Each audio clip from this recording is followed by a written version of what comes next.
Hola, soy Arturo Guerrero Zazueta y me gustaría que platiquemos brevemente sobre para qué sirve tener una constitución y específicamente para qué nos sirve la constitución en México.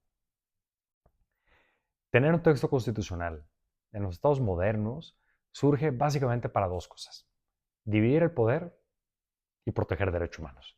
Esas son las dos finalidades. Todo lo demás que le queramos meter al texto constitucional podría o podría no estar en el texto constitucional, pero si tú no tienes estos dos elementos, no tienes un texto constitucional. Así de sencillo. Ahora, en el caso de la Constitución mexicana, le hemos ido metiendo absolutamente todo y uno de los elementos que ahorita está en discusión es este hiperreformismo que tenemos en México, que es que cambiamos y cambiamos y cambiamos el texto constitucional y que ahora ha dado paso a una nueva modalidad que es esta suerte de reformismo de ocasión, por decirlo de alguna manera, o reformas de coyuntura. Pensemos nada más en el texto constitucional. Nuestra constitución ha sido objeto de 262 decretos de reforma constitucional que han modificado 808 artículos. De 1917 a la fecha, salvo algunos periodos esporádicos de 4 años en distintos momentos, la Constitución en general se reforma cada 2 años. Y lo más interesante de todo es que desde que empezó la alternancia en el poder en 1997, se ha reformado cuando menos cada año. De los 136 artículos de nuestra Constitución, solamente 18 no se han modificado porque lo que acabamos de ver en el caso de la militarización trastocó el artículo 129 constitucional, que era uno de los que se había mantenido intocados durante mucho tiempo. Ahora, un tema interesante. Nuestra constitución tenía originalmente, y aquí retomo un artículo muy interesante sobre esta figura del hiperreformismo, es un texto de Chisca Pou, Andrea Posas y de Camilo Saavedra, que les recomiendo mucho leer. Pero bueno, nuestra constitución tenía originalmente 21,000 palabras. Hacia 1994, estamos hablando de 77 años, había pasado a duplicar el texto hasta 42,000 palabras. A la fecha nuestra constitución ya está superando prácticamente las 80,000 palabras, de modo que en 30 años prácticamente duplicó lo que tenía el texto constitucional desde su origen. Concluyen estas personas, las autoras, que si tratáramos de comparar a qué se parece más el texto constitucional de 1917, bueno, se parecería mucho más a la constitución previa de 1857 que a lo que tenemos actualmente. Eso nada más como panorama. Solo un artículo de nuestra Constitución tiene prácticamente la extensión de la Constitución de Estados Unidos. Nuestro artículo 123 tiene 4,994 palabras.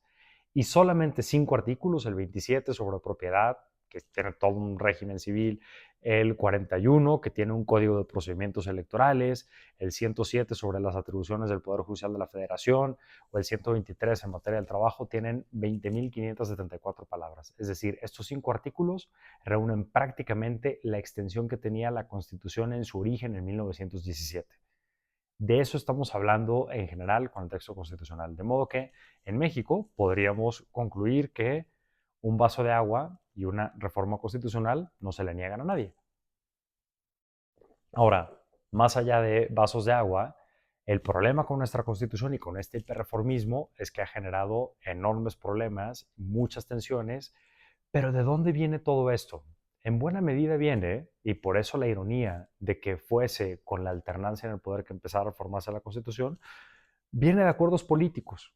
En México, tristemente, la ley nos sabe a muy poco, por no decir que a nada.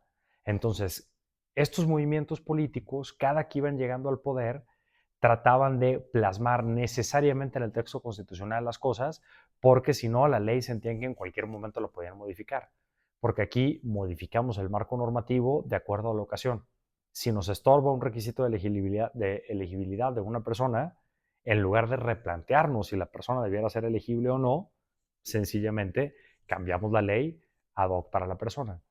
Por eso creo que hay frases icónicas en cada sexenio que reflejan quizá las partes más lamentables de lo que ha ocurrido.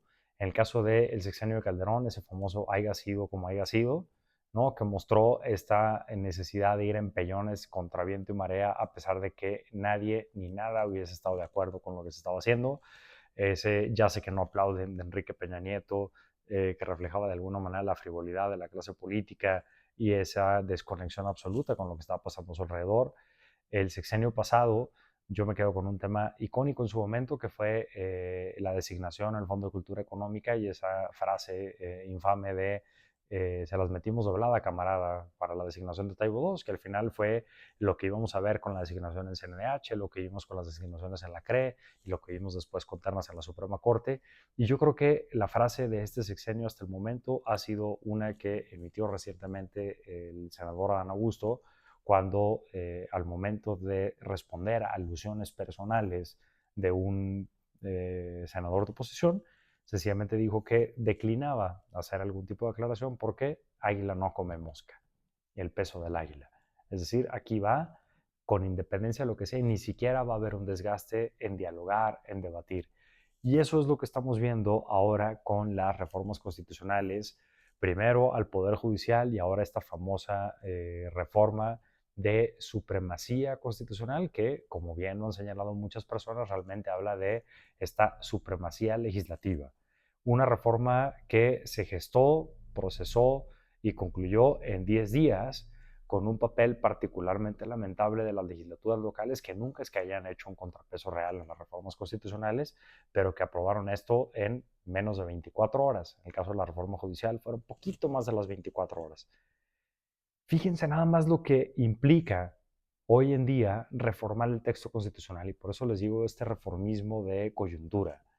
Está ocurriendo algo y lejos de plantearnos por qué está ocurriendo, cuáles pueden ser los contrapuntos, qué es lo que debiéramos hacer, sencillamente reformamos la Constitución. ¿Por qué? Porque podemos. Pasamos de los acuerdos políticos a la imposición pura y dura.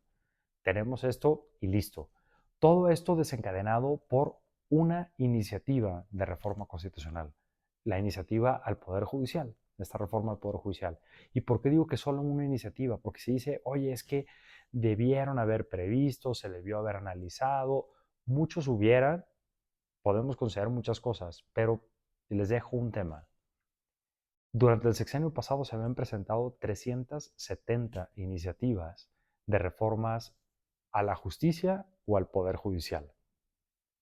Solamente el senador Monreal, en su momento, había presentado más o menos 13 iniciativas. El senador Mancera le seguía con, me parece que como unas 10 iniciativas. Y había muchísimos temas sobre la mesa. Prácticamente la gran mayoría tenían que ver con la ley de amparo, cuestiones de integridad, con cuestiones de mejorar temas de tecnología para fortalecer el acceso a la justicia. Había algunos temas de requisitos de designación y muy al fondo por había alguna idea medio disparatada, sobre elección popular. Pero esas eran las cosas que se estaban barajando en ese momento. Ninguna de estas iniciativas fue considerada. Ninguna. Es decir, las propias personas que habían tenido alguna bandera y que habían propuesto eso como parte de su trabajo, hicieron de lado todo lo que creían. Algunas de las personas que han sido hoy las principales promotoras de la reforma se habían posicionado radicalmente en contra de todos y cada uno de los puntos que ahora defienden. Es decir, una idea de una persona movió lo que 370 iniciativas habían planteado. Y todo esto se ha ido dando sin discusiones reales, sin que nadie se atreva a modificar comas, puntos, cuestiones que no corresponden a los diagnósticos existentes, temas que sabemos que son prioritarios y que están ahí. Y estamos en esta vorágine de modificar todo sencilla y absolutamente porque se puede y porque una persona lo planteó. Los partidos políticos no están funcionando desde la oposición, pero tampoco desde el oficialismo, porque no hay voces críticas, nadie debate. Esto no es culpa de lo que estamos viviendo actualmente, esto viene, yo creo, de forma ya crítica desde el Pacto por México, cuando todo se volvió popular y dejaron de escucharse a las bases. Pero planteémonos, ¿realmente la Constitución se tendría que reformar porque la noticia del día nos lo exige?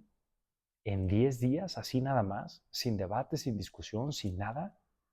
¿A dónde estamos llegando con este constitucionalismo de coyuntura o de ocasión? Me parece que esto es una pregunta bastante relevante y preocupante. Gracias.